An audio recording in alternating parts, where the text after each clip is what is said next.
Assalamualaikum warahmatullahi wabarakatuh. Sahabat NU Online rahimakumullah.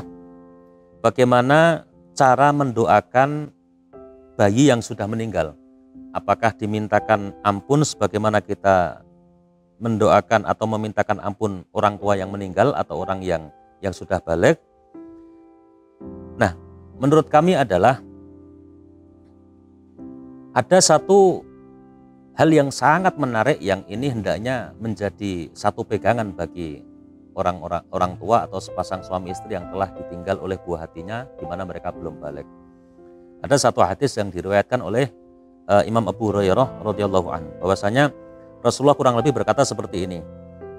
Ketika ada orang tua yang ditinggal mati oleh anaknya atau ketika anaknya yang mana belum berusia baligh yang meninggal tersebut, maka kelak di akhirat ketika orang tuanya ini adalah beragama Islam akan dimasukkan surga bersama ketiga anaknya. Ini yang menarik. Artinya kita bisa tarik kesimpulan, kenapa ada jaminan di dalam hadis seperti ini? Karena satu, orang atau seorang anak yang belum baligh ini mereka belum kena taklif hukum, belum kena kewajiban melaksanakan hukum-hukum yang diwajibkan oleh sebagaimana orang Islam yang tengah atau yang sudah balik. Artinya ketika mereka meninggal sebelum usia balik, mereka ini tidak punya dosa.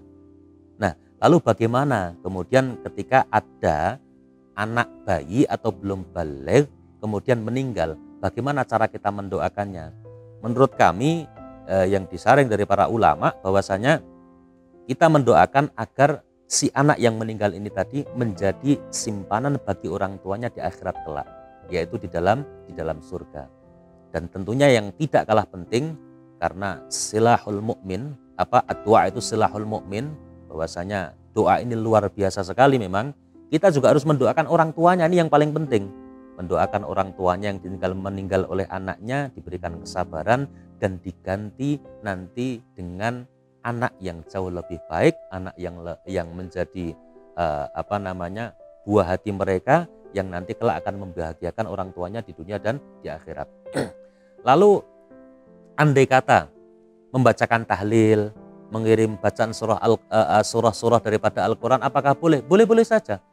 Sebagaimana kita tahu, mohon maaf, kita semua yakin dan harus yakin, wajib yakin bahwasanya baginda Nabi Muhammad SAW ini sama sekali tidak punya dosa. Tapi kita sering menghadiahkan Fatihah kepada beliau. Apakah tujuannya ini agar Rasulullah SAW dimaafkan? Kalau kita bilang dimaafkan berarti kita meyakini di saat yang sama meyakini Rasulullah punya salah. Tapi ini sebagai hadiah. Yang namanya kita memberikan hadiah kepada orang kan nggak selalu orang yang kita kasih itu butuh dan minta sama kita kan nggak. Ini sama halnya dengan anak bayi. Kita bacakan surah Yasin, kita bacakan tahlil ya sah-sah saja. Ini hadiatan li walad siapa begitu untuk hadiah thawabnya atau pahalanya kita hadiahkan, tidak ada masalah. Tapi yang paling afdol menurut kami adalah kita doakan bahwa si anak tersebut benar-benar nanti mendapat tempat yang mulia di surganya Allah Subhanahu wa taala dan benar-benar bisa menjadi simpanan yang membahagiakan bagi orang tuanya di akhirat kelak. Wallahu a'lam bishawab, wallahu muwaffiq ila aqwamit thoriq. Wassalamualaikum warahmatullahi wabarakatuh.